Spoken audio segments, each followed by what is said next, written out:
दोस्तों, क्या सहायक सरकार प्रदेश के कर्मचारियों के विभिन्न मांगों को सुनने, समझने और पूरा करने वाली है अब, क्योंकि इसको लेकर एक बड़ी बैठक बुलाई गई है। इसी महत्वपूर्ण मुद्दे के बारे में हम इस वीडियो के अंदर बात करेंगे। इसलिए दोस्तों, आप इस वीडियो को अंत तक जरूर देखिए और इस महत्वपूर्ण टॉपिक को अच्छे से समझने की कोशिश कीजिए। नमस्कार दोस्तों, मैं हूं आपका दोस्त लोकेश साहू और आप देख रहे हैं लोकेश छत्तीसगढ़िया यूट्यूब चैनल। आप सभी साथियों का हमारे इस चैनल पर बहुत बहुत स्वागत है।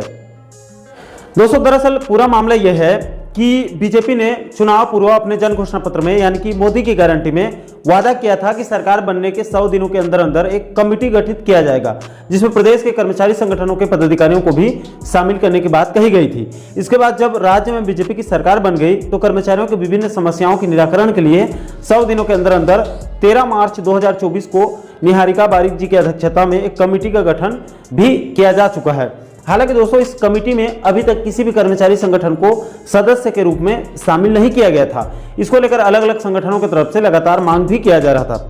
दोस्तों, इसी कमेटी में अब प्रदेश के 3 प्रमुख कर्मचारी अधिकारी संगठनों के साथ बैठक को लेकर एक महत्वपूर्ण अपडेट मिल रही है। दोस्तों, इस संबंध में सामान्य प्रशासन विभाग की तरफ से 8 अक्टूबर 2024 को एक पत्र जारी करके कर्मचारियों की समस्याओं के लिए जो कमेटी गठित किया गया है निहारिका बारिक जी की अध्यक्षता में, उसकी बैठक 15 अक्टूबर 2024 को होने वाली है। उसी बैठक में छत्तीसगढ़ के 3 प्रमुख कर्मचारी संगठन, जिसमें प्रमुख रूप से प्रदेश अधिकारी कर्मचारी संघ, छत्तीसगढ़ प्रदेश राजपत्रित अधिकारी संघ, छत्तीसगढ़ प्रदेश तृतीय वर्ग शासकीय कर्मचारी संघ, इन तीनों संगठनों को आह्वान किया गया है कि आप अपने कम से कम 2 प्रतिनिधियों के साथ इस बैठक में सम्मिलित होने के लिए कहा गया है।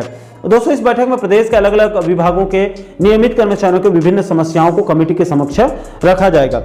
अब दोस्तों, इसको लेकर कल रात से प्रदेश के बहुत सारे संविदा, दैनिक वेतनभोगी और तमाम अलग अलग अनियमित कर्मचारियों की तरफ से पूछा जा रहा है कि साहू जी, इस कमेटी में तो ये अभी फिलहाल ये तीनों नियमित कर्मचारियों और अधिकारियों के संगठनों को शामिल किया गया है, इसमें बैठक में बुलाया गया है, तो ये प्रदेश के नियमित कर्मचारियों अधिकारियों की समस्याओं पर चर्चा करेंगे। लेकिन क्या अनियमित कर्मचारियों के मुद्दों को रखने के लिए अनियमित कर्मचारियों के संगठनों को कमेटी में शामिल नहीं किया जाएगा, ये पूछा जा रहा है।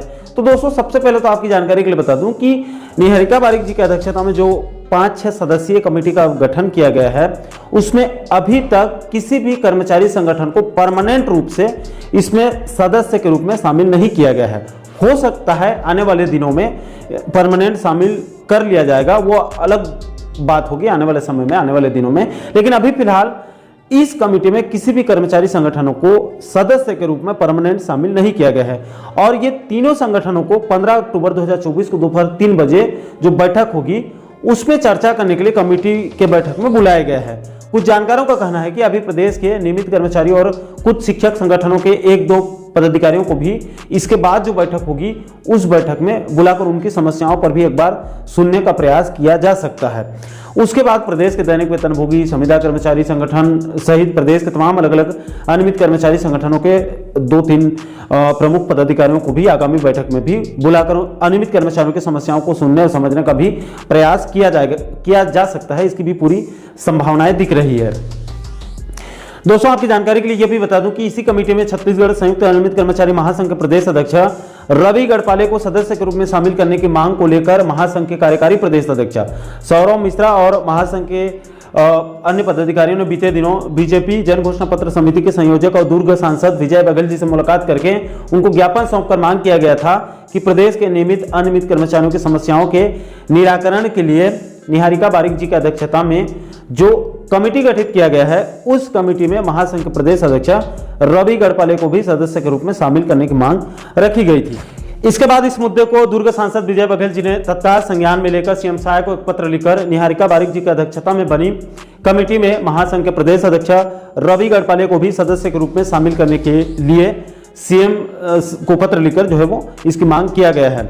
तो दोस्तों, मामला यही है कि सहायक सरकार ने प्रदेश के नियमित और अनियमित कर्मचारियों की समस्याओं के निराकरण के लिए जो कमेटी गठित किया है, उस कमेटी की आगामी बैठक 15 अक्टूबर को आयोजित होने वाली है। उसमें प्रदेश के 3 प्रमुख कर्मचारी अधिकारी संगठन को चर्चा के लिए जो है वो बुलाया गया है। अब दोस्तों, इसमें सोचने वाली बात यह है कि जो सरकार डीए नहीं दे पा रही है वो बाकी मुद्दों को पूरा करेगी या नहीं, ये अपने आप में बहुत बड़ा सवाल है।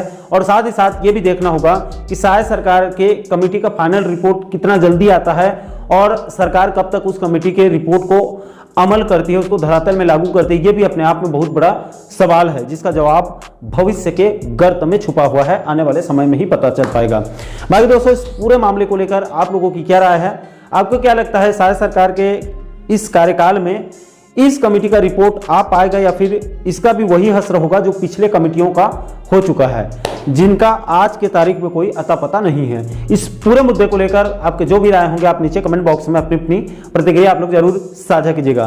और दोस्तों, आप आगे भी प्रदेश के नियमित और अनियमित कर्मचारियों से जुड़ी इस प्रकार के अन्य महत्वपूर्ण मुद्दों पर वीडियो देखना चाहते हैं तो आप हमारे चैनल को जरूर सब्सक्राइब कर लीजिएगा, ताकि आने वाले सभी नए वीडियो का नोटिफिकेशन आप लोगों तक तुरंत पहुंच सके।